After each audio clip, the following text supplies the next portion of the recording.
Good afternoon, everyone. Welcome to Office Hours. I'm David Meltzer, and it's time to elevate. That's right. Let's raise our vibration and frequency, our awareness to creating abundance in the world. And I couldn't think of a better way to elevate this show than to have our friend Nitin Rai here, founder and managing partner of Elevate Capital, elevate.vc. Welcome, Nitin. Thank you. Pleasure to be here. It's a pleasure to have you. Blaine and I, and he'll be here in a little bit, we wrote a book called Compassionate Capitalists. And it challenges capitalists to not only make a lot of money, but while they're making a lot of money, help a lot of people and have a lot of fun. And I think Elevate Capital's fund thesis and, of course, their general outlook is completely aligned with compassionate capitalism. I love that word. I'm going to use it. I'm going to steal it from you. Good. We'll send you a few copies. We call ourselves mentor capitalists and venture capitalists with a heart. But I think compassionate capitalism is really, that's just totally us. It sure is. And so what are some of the things that you do differently as you're investing in different companies, early stage founders, that you feel is aligned with that compassion? Well, so, to give you a minute about myself, I started out as an entrepreneur in the early 90s. This came in the way. Back then, Indians were good engineers and great donkeys, heavy lifters, but not necessarily meant for being CEO or even being entrepreneurs. And so, I had to fight all the battles and eventually just sort of create my own table. And fundraising was not easy for me. And so when it came time to start Elevate, I thought deeply about because I got approached to start a fund. It wasn't my idea. I hate raising capital. But I decided that, if I was going to do something, I want to invest in entrepreneurs that are living my own lived experience as an entrepreneur. So the two things that were critical were access to capital, access to networks, and the mentoring part. So that's really how I chose the direction. So to me, the underrepresented, underestimated, overlooked, underserved was very germane to the position paper that I wrote for my lead funder. And so we basically focus on women, BIPOC entrepreneurs, people of color, LGBT, veterans, immigrants, anybody that, faces, maybe conscious or a lot of times unconscious bias when it comes to raising capital, but more importantly, just even building a startup. So we really opened the door for these founders to networks that they don't have access to, and all of the advice and mentoring that they need to build their companies. Well, we are blessed with the compassionate capitalist himself, Blaine Bartlett, blainebartlett.com. Welcome to Office Hours. We were just talking about a thesis that is aligned completely with your business consultancy over decades of time. And Blaine, Nitin here has started this fund that's disruptive in its nature, but humanitarian in its perspective. What were you thinking as you were listening to Nitin's explanation of his past as well as his present trajectory of where he'd like to be or better? Yeah, I'm assuming my microphone is working here now. Yeah, we can hear you fine. You look better than you sound, but that's good. We're fine. Okay, good. I missed the introduction piece, Nitin, so my apologies for stepping in here late. But I do have a question just in terms of the focus on Oregon specifically with your work. Being an Oregon duck myself. Oh, wow.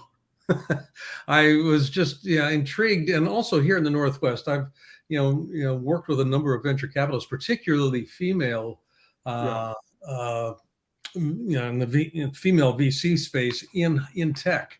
So, why the focus there, and particularly in the Northwest? When we started, the focus was the Northwest. It was okay. Yeah, the first fund was Northwest, but we actually became. I mean, we were one of the first institutionally backed funds with this thesis, the DEI thesis, back in, I started working on it in 2015 because I got approached.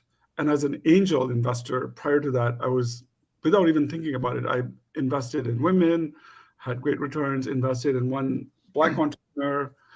And so, back in those days, when you crawl, walk, run, right? So we didn't have access to national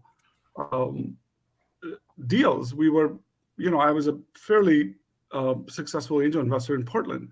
So I decided that let's just focus on, and my lead investor, which is a foundation, also suggested that let's just focus in Oregon and see what we get with this in the first one. But right off the bat, my very first investment was a Black female from San Francisco who drove 15 hours to collect a $50,000 check. And she went to Stanford and MIT, by the way. And so, so we became kind of national, but we weren't pushing that in the first fund. Fund 2 is pretty much, majority now national, because the pipeline of entrepreneurs, especially when it pertains to Black and Latino founders in tech, that pipeline doesn't exist in Portland very much. So we were forced by thesis to expand, and I just happened to have a network, which gave me some access. But most importantly, the word got out, and when it's a small community, and once you write a check to one person, they talk about it to 10 others. And what's interesting is, majority of my Black entrepreneurs that I've invested in are Black females that have the worst statistic in terms of access to capital, like 0.006%. And we have, like, of the 100 plus Black females that have raised over $1 million, like 10 or 11 of them are from Elevate. So it's sort of, and it didn't hurt to have a Black female be my lead investor from a local foundation called Meyer Trust. So yeah, we're national. And to that end, I'm actually starting my own fund, which is only male money. And I know people who are like, Dave, what are you talking about? I'm only taking men's money, but only investing in women and women of color with men's money. And the reason is that over 73% of this earth is women and people of color. And we're sinking in 2023 with less than 2% of women and women of color being funded. And if you take out Stanford, I don't mean to disparage your first investment, but if you take out Stanford graduates, it's even probably below 1%. And I want to ask you a question about that before. I know you had a comment, but there seems to be great intention in the world, but there's an invisible assumptions that are made.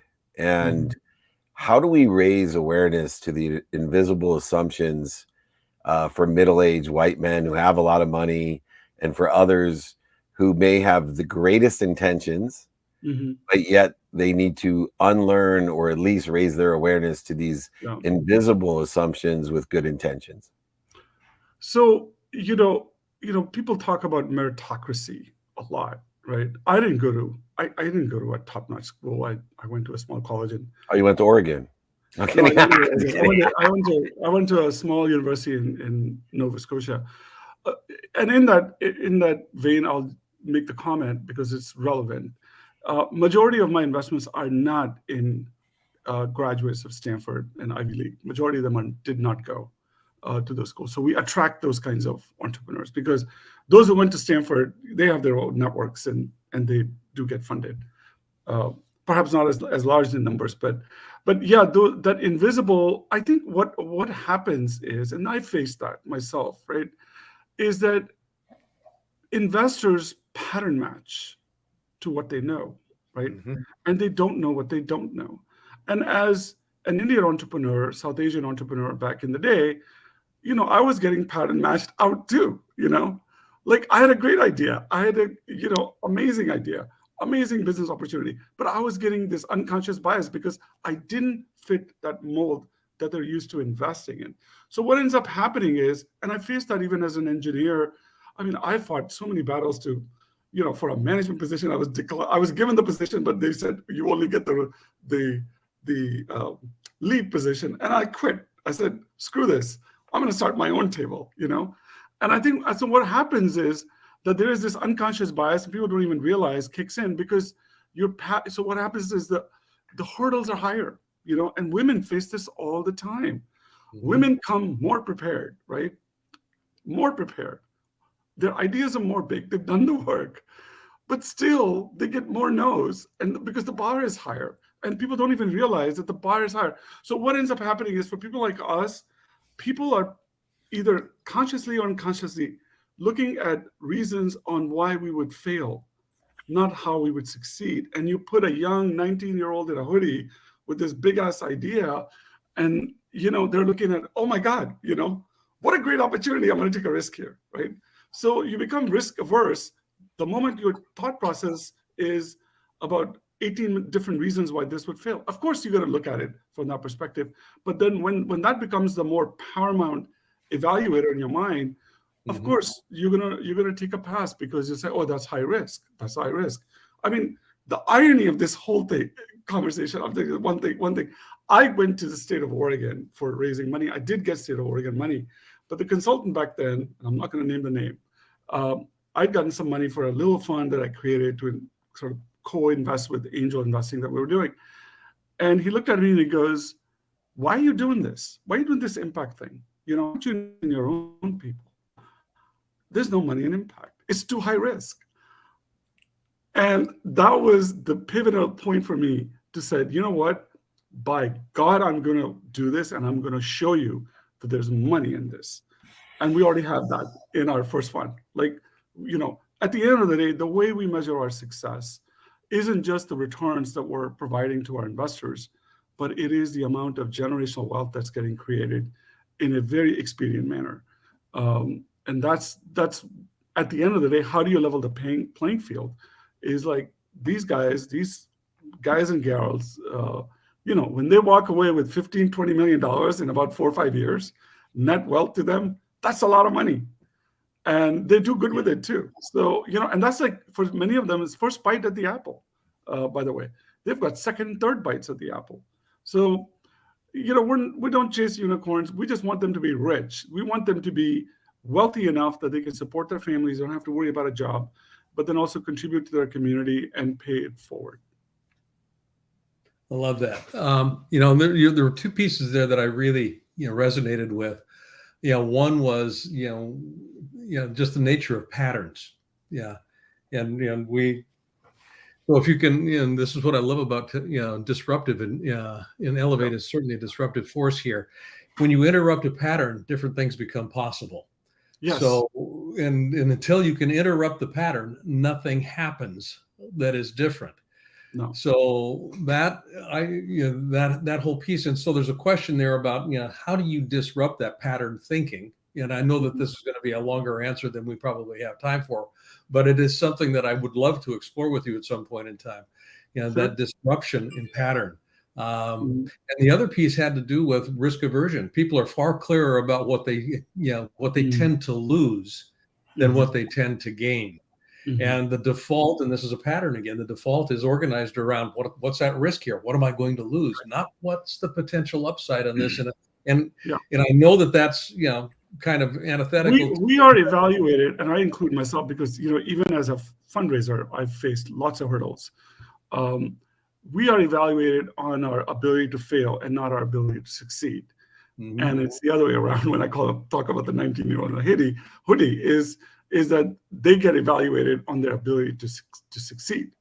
And so you're more likely to go in that direction when you see that. And so me as an evaluator, as when I look at these founders, I'm looking at it from a perspective of what is their potential to make it. And of course, we're going to take 6-8 weeks to then evaluate, why should we not?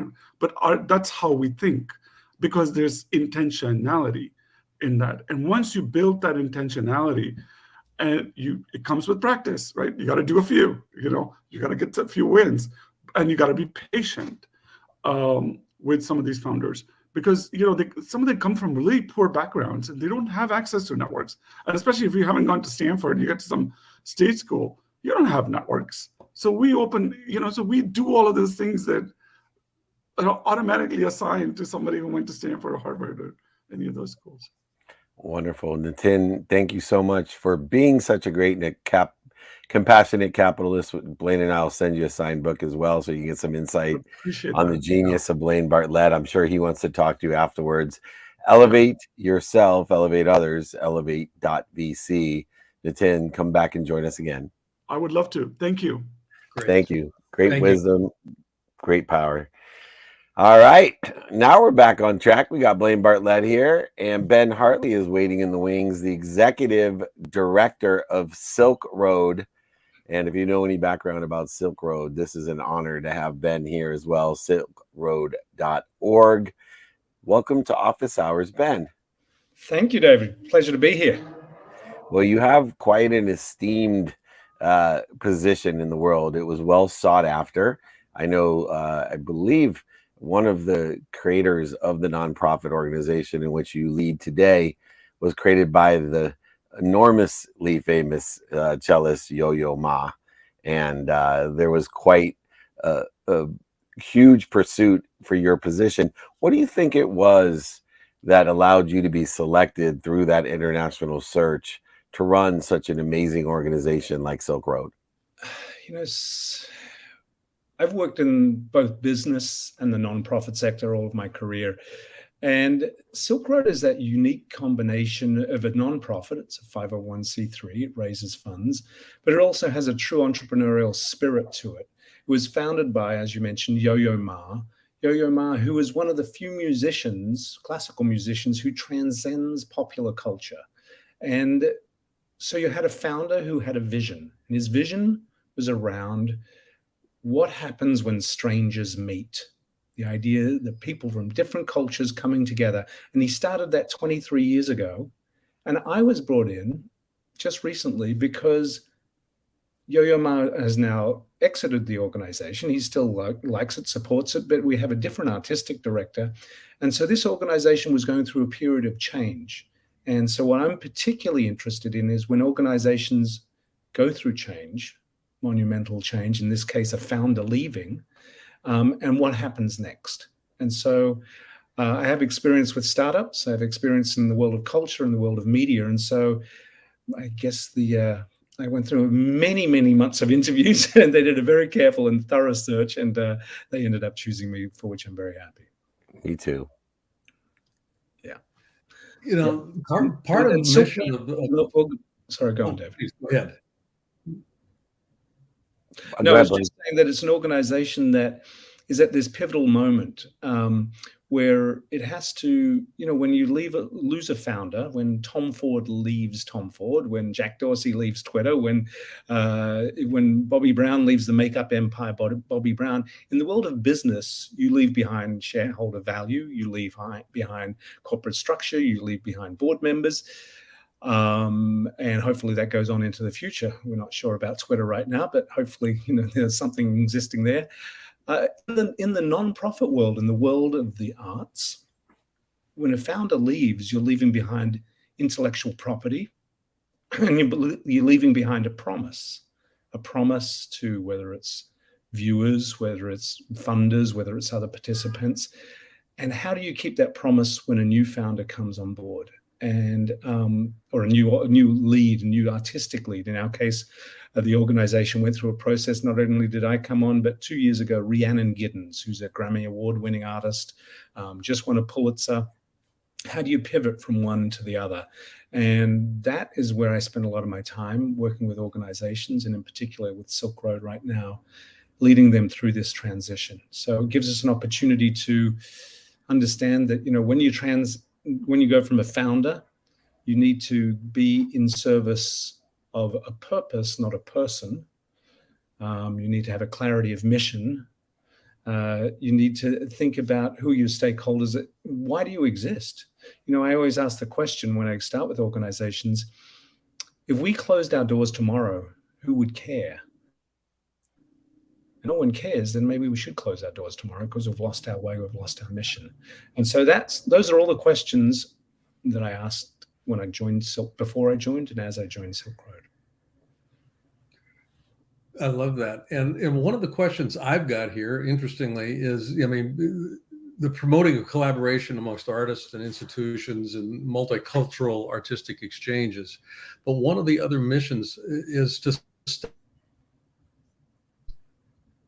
how does that actually come in with the work that you're doing and you envision happening with Silkroad in the near and midterm? Collaborations was the core of the question. I'm sorry. It broke up, Blaine. Could you repeat the question? I'm sorry. No. Okay. Yeah, there's collaboration amongst artists and institutions, promoting multicultural artistic exchange, those sorts of things. Fully understand. Yeah.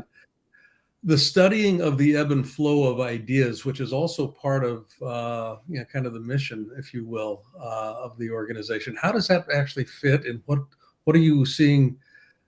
Well, say 2 to 3 years down the road with that particular area, the ebb and flow of ideas. It's a good question, because unless you have relevance to an audience, unless you have continued relevance, you question why you exist. In the case of Silkroad, a lot of arts institutions are cutting staff right now. In New York City, the Public Theater, major theater that produced Hamilton, that produced Chorus Line, just cut 19% of their staff. The Mark Taper Forum in LA is closing its operations. Post-pandemic, we saw federal support in the arts. Second year, the audiences are just not coming back. Audiences down 30, 40%. That's a part of your revenue stream. And so organizations are having to question, how are they relevant? How are they continuing to be relevant? A project that Silkroad is doing that will really build relevance for us is, so the Silk Road, as you know, historically linking Asia and Central Asia to Europe. Rhiannon Giddens, our artistic director, has come up with the American Silk Road, which is the American Railroad. And in particular, the Transcontinental Railroad, the railroad that finished in 1869, went from east to west, took what was a 4-month journey and made it to 4 days. It's a story of innovation, of change, of finance, all the great positive pro-American stories. But it also is a story of the people who built that railroad, the Chinese, Irish, Black, Mexican-American, Indigenous populations, who really, their story was never told. And so now we're entering into a musical evening called the American Railroad, which will be on the West Coast, going through California in the month of November, and then back on the East Coast in 2024. And it'll be a musical journey of the American Railroad. So this idea of the songs and the voices that were left out of that conversation in America that makes America so great, all those races, all those strengths. And so it's going to be presented in a way that will be a performance. It'll also be conversations. It'll also be spoken word and presentations from the stage. But not only in the stage, we're doing a series of performances in train stations across America. With the idea that we have to try and engage beyond the traditional venues, because the arts and business in general, if we keep on repeating the same patterns, we're going to get the same results quite often. So we're looking to go out into communities, to engage with communities who perhaps haven't heard this story. One of the ideas is also to go on an actual train and tour across America and do performances from the train when we roll into parts of America that don't have a performance venue, and opportunities like that are things we're exploring.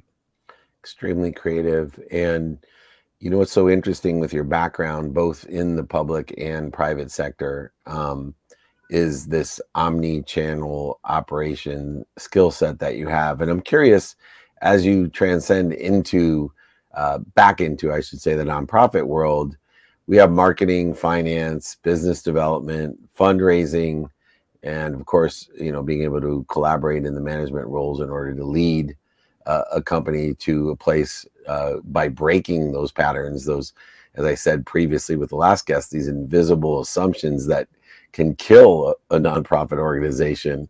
And both Blaine and I have dedicated a majority of our time towards nonprofit organizations like Junior Achievement and Unstoppable Foundation. But of all the skill sets that you've utilized throughout the years, where now do you prioritize in this omni-channel approach? Where's the priority of your skill set for this nonprofit world that exists today? I think right now I'm prioritizing asking why. Why are we doing business as we are? Are we serving our audiences? Are we serving them at our point of excellence? Are we offering something unique in the marketplace? There are many people and many organizations that do what we do. But why are we different? And why are we essential? And so that I'm stepping back. I'm 2 months in the job, and I've really stepped in, but also stepped back and talk to the artists that we work with, talk to the organizations we partner with, talk to the board and others. And I think the real skill set now is that stepping back and doing an analysis, really an analysis of where we are and why we're compelling to the future. There's a money part to it, obviously. You've got to keep the money rolling in to be able to do that. There's a mission part, and really understanding a clarity of mission. Like many organizations, we've had great breadth, but not great depth. And so we need to be thinking about depth and executing on that depth and meeting opportunities where we can do it better than anyone else. So that's really where I've been spending a lot of my time, listening to everybody. I'm always curious. I'm always curious to learn other approaches, other ways. And if there's, I invite tension, not division, but I invite tension. I like people who come from different points of view, and I like it to be constructive and I like it to be respectful, but I like tension because that means we're striving for something better. That means we're striving for something new. We're creating something in a new space. And so I like that. That's where I'm spending a lot of my time and interest with the organization. I know one call that you've already made is to Amtrak, right? They are, yeah. Yes. And there are a number of great railway companies out there also. Besides Amtrak, you will put the trains out. The people who own the tracks are also great. Yeah. So there's some terrific parts. And Warren Buffett owns all those, by the way. Just how brilliant he is to own the last mile. He was investing in railroads years ago, and I picked up on it. But Blaine, ask the final question. We got a couple minutes.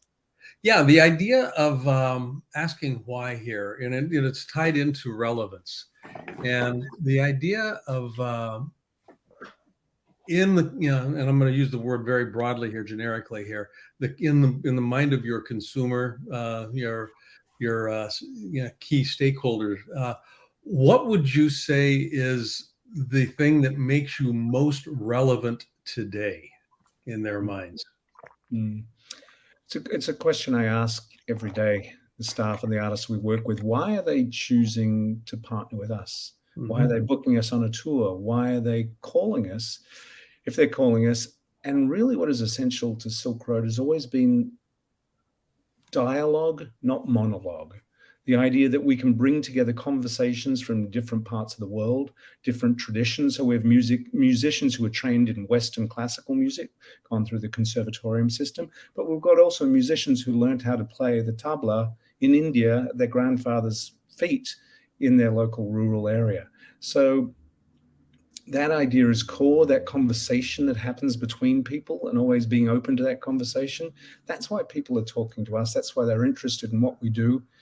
When we go into education opportunities, when we engage with communities, it's always that dialogue, the conversations between differences and how we can have something shared together. Beautiful. Thank you. That is beautiful, and thank you for your great work. We must keep these arts alive, and it takes great minds, souls, bodies, and effort, and tension, as Ben Hartley has eloquently explained, the Executive Director of Silkroad, silkroad.org. Let's all support bringing us all together with music, entertainment, and of course, community. We will have to have you back, and let us know when it's out in California. I will bring Blaine and our families to initiate the offering across the country with all of the immigrants. So thank you. We love that. Thanks so much. Thank you, Ben. Okay. Thank you, Ben. Wow, I love his perspective. It's no doubt that he won that job because it was a hyper competitive job, obviously, with 400 people interviewed for that. I mean, that's crazy. Yeah, with Yo-Yo Ma as the creator, and now with Giddens involved as well, and so many different Guggenheim, and there's so many other partners that they have. We had to have them on office hours. All right, up next, Anthony Millen is in the house, CEO and founder of, hey, what about that? Next Law, What's next? Law. Who's up next? It's Anthony Millen. Welcome to Office Hours. Thanks. It's great to be here with you both today. Well, it's great to have you here, and I have spent decades in the legal space, graduating law school as a recovering lawyer, forced to take the bar and pass, and then working with still the largest legal platform ever to exit in 1995. So almost 30 years ago, we were blessed to have a $3.4 billion exit to Thomson Reuters at Westlaw.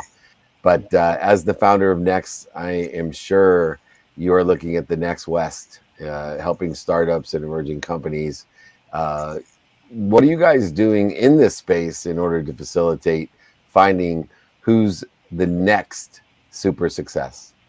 Yes. So, just to understand where Next comes from and what we're doing, it really stems from I started like you in law and spent some time in one of the big New York corporate law firms, and then jumped into becoming a serial entrepreneur and spent a decade on the building companies, several institutionally backed companies. And during that period of time, I was using a lot of big national and global law firms and really began to experience this lack of alignment between the needs of startup and emerging growth companies, particularly the earlier stage startup, seed through Series A, and the way the industry approached the delivery of legal services, and made a decision to kind of combine my legal and entrepreneurial background, and also spend some time as a venture partner in a VC fund to try to change and innovate the way legal services are priced, packaged, serviced, and delivered for startup companies.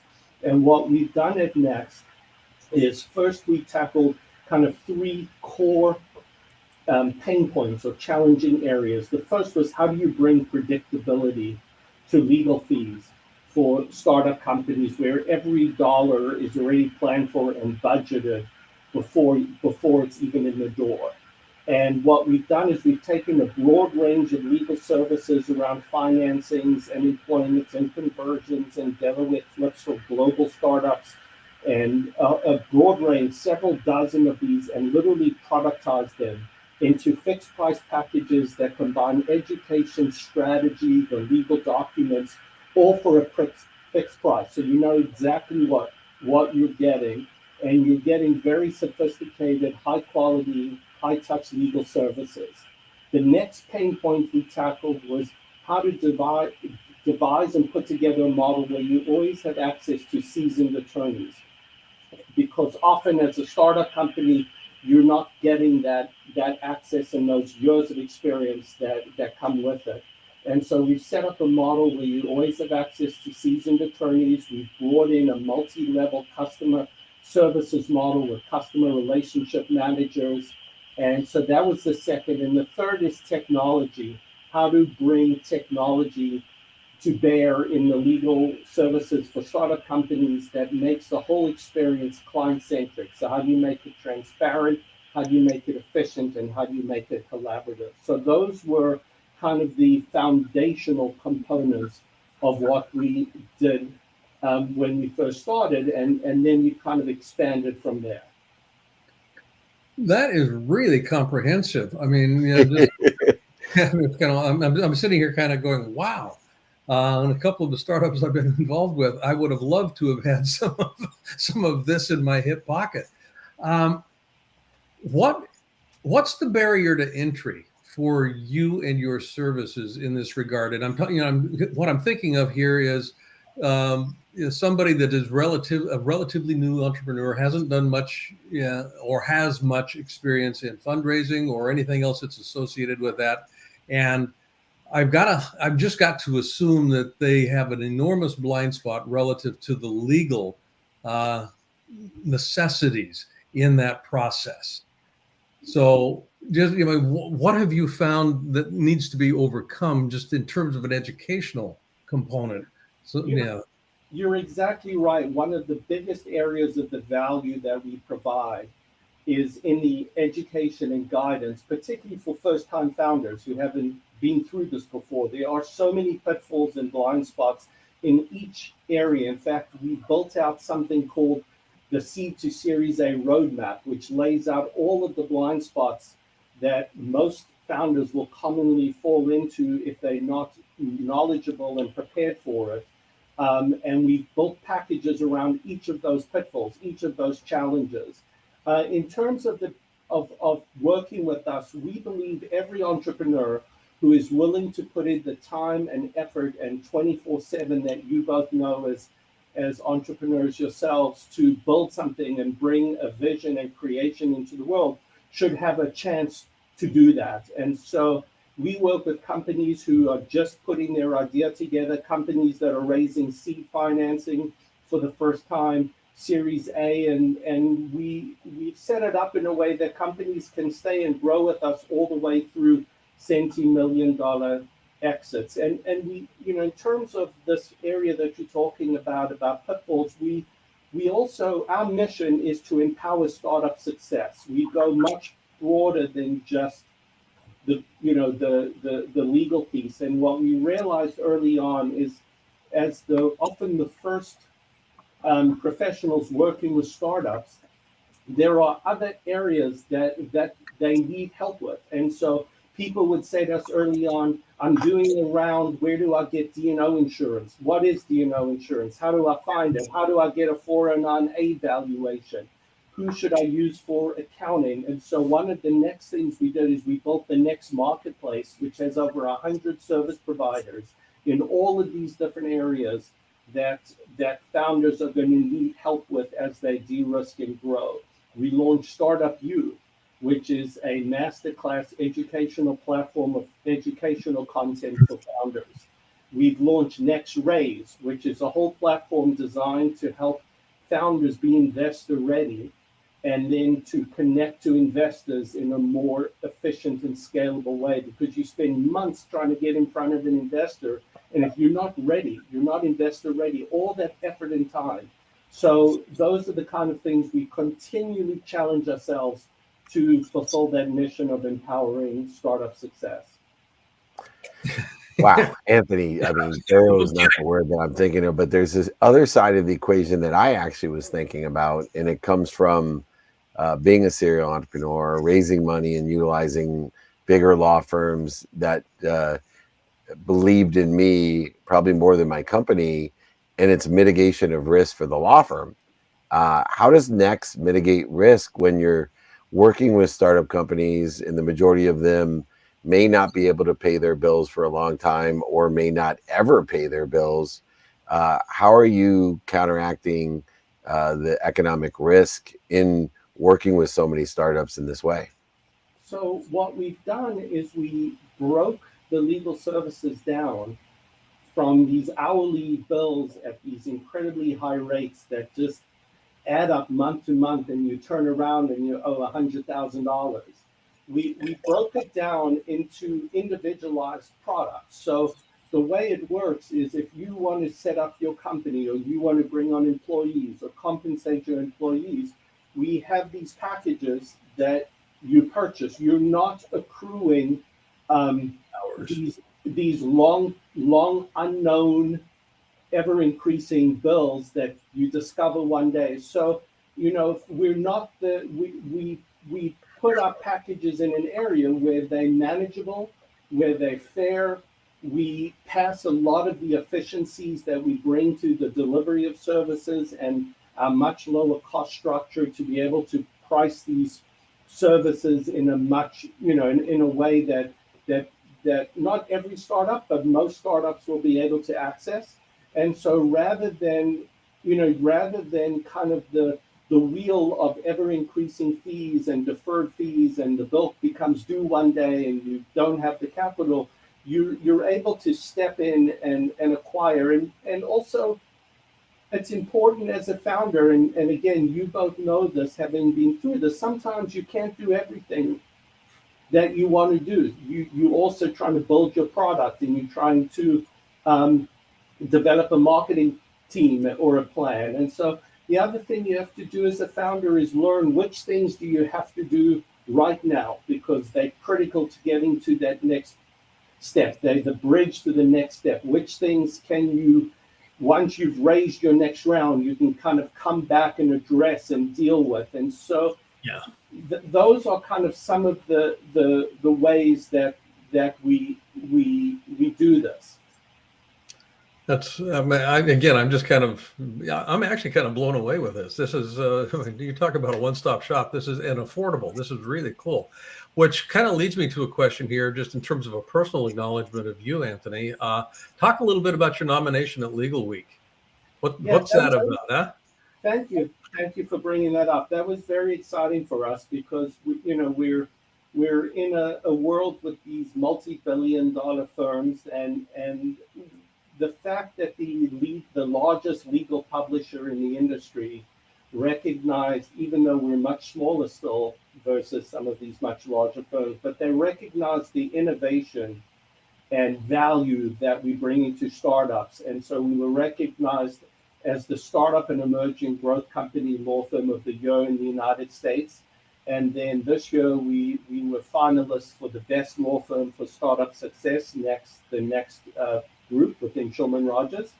And we also were a finalist for the Most Innovation in Legal Services. So it's I think it's really a great honor and recognition for us and validation in what we're doing. And going into this, the goal was, how do you take one of the biggest pain points in starting a company and allowing a innovative new approach to allow entrepreneurs to deal with something that is so integral and critical to their long-term success in a way where you're their partner, helping them grow and de-risk their business. Yeah, and if you want to catch more of this wisdom and thorough information, it's interesting. You have a founder's Q&A, which is obvious for someone like Anthony Millen. He should have that to handle all the questions. But I found also fascinating, he co-hosts a show called The Monthly Blend, which is one of the more specific podcasts I've ever seen that helps European startups and accelerators set up shop in the US. So he's working on both sides of the fence in media as well and education, utilizing platforms like podcasts to help so many founders, as well as specifically help those in Europe set up shop in the US. So many different facets to what you're doing, Anthony. Now wonder, I'm so pleased that you're a recovering lawyer, and showing what to do next is such an important prioritization, especially for a startup. Check out next.law, and you can find all the different things that we're talking about today and probably much, much more. Come back and join us soon, Anthony. We appreciate your time. Thank you so much for having me on today. Congratulations. You. Great job. All right. Ooh, last but not least, Blaine, we're going to run this tight ship on the last guest because you know me, I got a speech waiting for me, and it starts at 4:00. So Eric Daimler is in the house, co-founder and CEO of Connexus, Connexus.com. And there's so many different ways that people today can learn and build an expertise and knowledge. And Dr. Eric Daimler is one of those leading authorities that are helping us with AI and robotics as a servant to education and expertise. And I imagine how we synthesize data and what data is being synthesized in generative AI and robotics is going to be of a great interest for those that want to take advantage of the acceleration of knowledge and expertise in the world. His reputation and experience speaks for itself, including working with presidents of the United States. In fact, welcome to Office Hours, Eric. Thank you. Thank you for having me. It's good to be here. It's great to be here. Well, let's just talk about at a high level technology. I've been speaking on stages, as I just mentioned, about AI and technology, robotics, and the fears that people have because they think or fear that it may actually be a master, instead of, as usual, people not looking at what we can do. They're looking at what we shouldn't do or what we can. So I use an analogy of a hammer. You know, a hammer can build a house. It also can knock down the house. And if you want to use it in that manner, good for you. But there's never been a more powerful hammer in the world than the technology that exists today, and the houses we can build are extraordinary. How can we help people understand how to use the hammer? Yeah, it's a great question. It's certainly one that came up quite often when I was working in the U.S. federal government, from elected representatives and also people within the White House or the executive. The issue about AI and robotics, as you said, isn't new. But what we're certainly experiencing with ChatGPT and other expressions of the large language models is a certain confrontation to what it could mean in our lives. When I was in public service, I would yell as loud as I could about people getting engaged in the conversation. But there is nothing like technology being out in the world to have people experience the disruption that it could occur. We need to be involved in what this technology needs to look like. Absent feedback from society at large, people like me are just going to be working on our quarterly objectives, developing the best technology we know how to develop. But we need to be thinking about how much and where we want to be genuinely regulating this technology. As an example, I'm here in San Francisco, and down our street we have autonomous cars being tested every few minutes. And every time those cars are going to come across a crosswalk, they're not going to suddenly look at the crosswalk and learn Spanish. They're going to learn the crosswalk at different lights. As we, as a society, integrate these autonomous vehicles into our house, and in San Francisco, we have 2 autonomous taxi firms right now where literally you can get in and not have a driver in the car with you, as the car will move around the city of San Francisco. We will need to decide how these cars react to crosswalks. As the car gets close to a crosswalk and detects the unique combination of light and people around, what does the car do? Does the car slow down? Should the car keep going? Does the car stop and somehow demand intervention? That's a type of conversation we need to have as a society. Who needs to take responsibility from that? Is it the manufacturer? Is it the coder? Is it a safety driver? These are the types of conversations that even non-technologists need to be engaged in for all the multiple expressions of these beautiful technologies.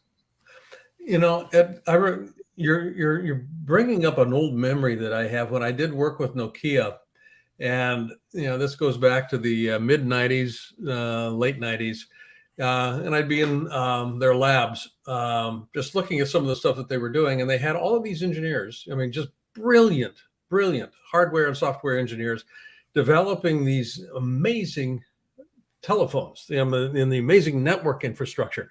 What was missing was any reference to what did the end user actually want to have, in terms of accessibility, in terms of usability, in terms of friendliness, those sorts of things.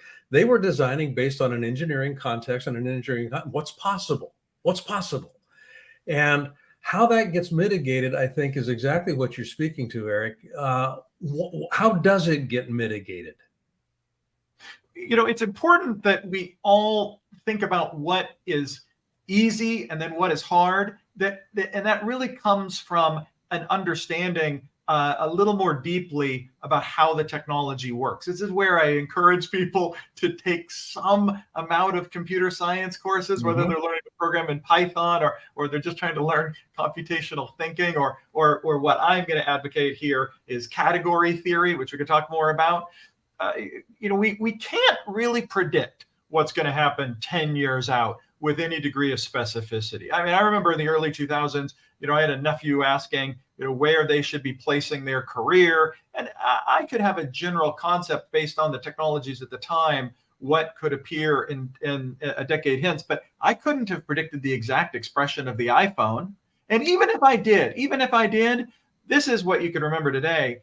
No one, not even the people that worked at Apple would have been able to predict what an app developer would look like as a job description, as a size and thing in the world. And then today, just to make sure none of us get a little too arrogant about it, none of us knew what influencer was 5 years ago, right? None of us would know. We don't know what the different expressions of these technologies will generate for us, but we need to be constantly engaging. What are the strengths and weaknesses of these different expressions? And we see what the dangers are. For example, with social media, we were a little late to that party, and we're still living with that. That's going to happen more if we're not on top of it, if we're not engaged in what limitations we want to put, what sandboxes we want to put around this. Yeah, it's really interesting because most people, the job that they'll be in 5 years doesn't exist today, which is completely different than the three of us when we went to school. And to focus in on the skills, knowledge, and desire is much more valuable today than the outcome or the educational outcome. And you work, Eric, in the same context as I do. I brought in, you mentioned autonomous vehicles to analyze technology as it applies to economics, public policy, but also emotion.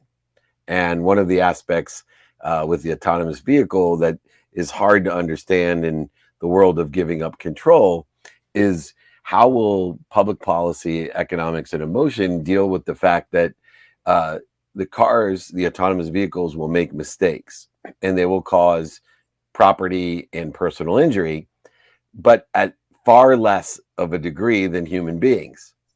And so those people that are like, I can never let, an autonomous vehicle drive me, even though it's so much safer, if something should happen, it's an atrocity to the technology that the technology failed, even though the technology is better than we are as human beings. And I think as I explored this in the economics of it, the public policy, and the emotion, I think it's quite applicable to a lot of what's going on today. If you look at, one of the most powerful things is computational linguistics. And now we have the panic of the Hollywood writers because they're seeing the same thing, right?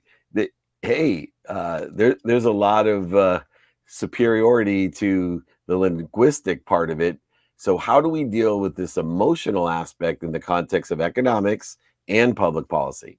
Yeah, it's funny that you mentioned computational linguistics. That was a domain of my academic research and my PhD. That so I've been involved in that for a long time. And there are domains here where we appreciate a degree of randomness. We watch sports because we want to see randomness. We don't want to see perfection. Even the most technologically advanced sports like Formula One that use computers probably more than any other sports that I would be aware of. We're waiting for the random accidents, and to some extent, or the skill expressed in the humans involved. We don't want to see a perfectly proportioned piece of pottery. Sometimes we want a human to construct a piece of pottery. We want to see the faults of that. Airplane design, not so much. We I fly 200 days a year, not so much. Yeah, not so much. The management of a power system, not so much, right? And so how you address that, or there, not to get too pedantic, but there are different types of AI systems. There are probabilistic AI systems represented by large language models, and then there are deterministic, non-stochastic AI models represented by good old-fashioned AI or expert systems. The combination of those represents a hybrid AI upon which you can build life-critical systems, and that's really going to be representing of the next decade. So essentially, they're migrating towards a more heuristic framing. So they're learning to learn. We will all be ongoingly taking our implicit knowledge, making it more explicit, and then turning it into a routine such that it can be interpreted by a machine, automated, and then we need to go start all over again because we just got automated out of a job. That is the sequence of events for the foreseeable future. And that's going to be exciting as hell. And it's been historically, like, human nature never changes. When they came up with the gas lamp, the same panic was going on in the cotton gin. So it's just the power and exposure and awareness that we have to the advancement of technology. So it's going to be a lot of fun. I will say we need experts like Eric to help us maximize the servants that we're given, because they are so powerful and deter us from utilizing the technology as a master. And we can still rely on human nature to make mistakes, human nature to be emotional, and human nature to be of service and utilize the technology to help us with all three of those things. Eric, I'm going to have to cut a tiny bit short today just because I do have a human speech to give, and we want to have you back. We have multiple shows, and we want to delve into your genius and experience. I know Blaine's biting at the bit there to put you onto his show, so please make sure your people talk to our people. Check out connexus.com. There's so many questions that we have. The extra 3 minutes weren't going to help us anyway, but I owe you one, so please come back and get on our other shows as well. This has been a good fun time. You're Great. amazing. Thank you so much for your insight. We'll see you soon. It figures the last guest is the one I'd like to spend an hour with, but we were going to have one extra 3 minute question. Was This guy has so much knowledge that you talk about an ROI of this show, the questions we ask, and you could change the way you look at things so quickly that could mean millions, if not even more, in your business by understanding how the policymakers, technologists, investors, entrepreneurs have been dealing with this for over 20 years and how it's implemented today at the highest level from the White House down. It's going to be an amazing journey. Real quick, takeaway of the day, double B, blainebartlett.com. What do you got for me? Takeaway of the day, I'm going to organize it around the idea of the disenfranchised. And that's just a broad paradigm there. But each one of our guests in some way, shape, or form talked about how we actually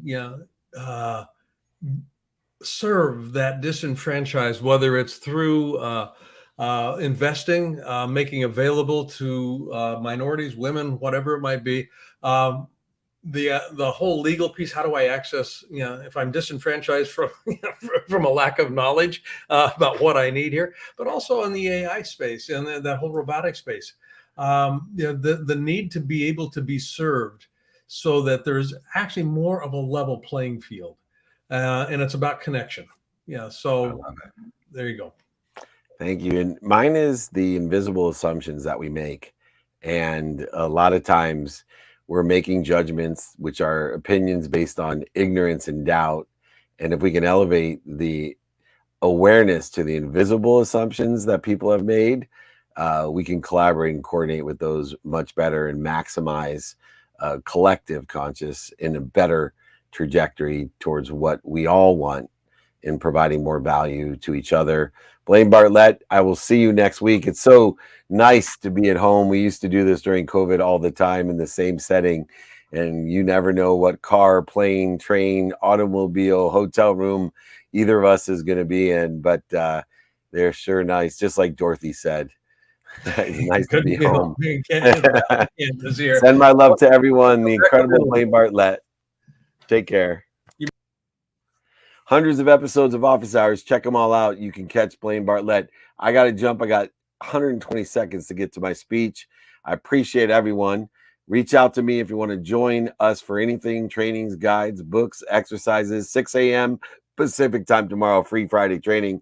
David@dmeltzer.com. Almost 90,000 people registered for this Friday. David@dmeltzer.com. Join our text community. Get notifications of all the meetups, VIP dinners, speeches, and trainings. 949-298-2905. Remember, most importantly, be kind to your future self and do good deeds. We'll see you tomorrow. Thanks.